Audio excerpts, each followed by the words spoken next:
अमेरिकी राष्ट्रपति Donald Trump ने भारत पर 25% टैरिफ और पेनल्टी लगाने की घोषणा कर दी है, जो 1 अगस्त से लागू है।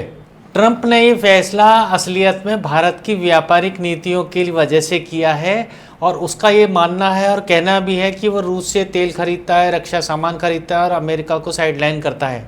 ट्रंप का ये भी कहना है कि भारत अमेरिका के सामानों पर उससे ज़्यादा टैरिफ लगाता है। अमेरिका द्वारा भारत पर जो 25% टैरिफ लगेगा और पेनल्टी भी जो लग सकती है, उससे भारत के जो एक्सपोर्टर्स हैं, निर्यातक हैं, उनको काफ़ी नुकसान होने की संभावना है। और दूसरा, भारत को मैक्सिको और वियतनाम जैसे देशों से भी कंपटीशन करना पड़ेगा। वैसे आपको एक चीज़ बता दें कि जो भारत का आईटी सेक्टर है, उस पर सीधा असर नहीं पड़ेगा इस टैरिफ का, क्योंकि वो सर्विसेज हैं, ना कि कोई प्रोडक्ट।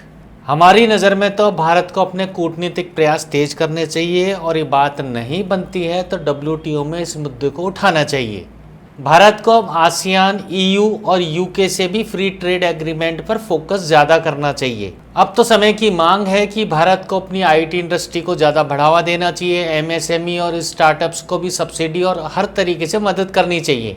आप तो ये मान लीजिए कि अमेरिका जो टैरिफ लगा रहा है 25% और वो जो पेनल्टी भी लगाएगा, ये भारत के लिए एक चुनौती भी है और एक अवसर भी है।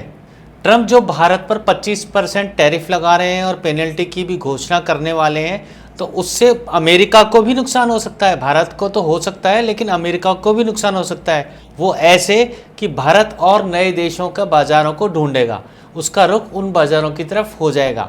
दूसरा, अमेरिकी जो नागरिक हैं उनको भारत का सामान और महंगा मिलेगा और भारत और अमेरिका के बिजनेस रिलेशन में तो तनाव आएगा ही।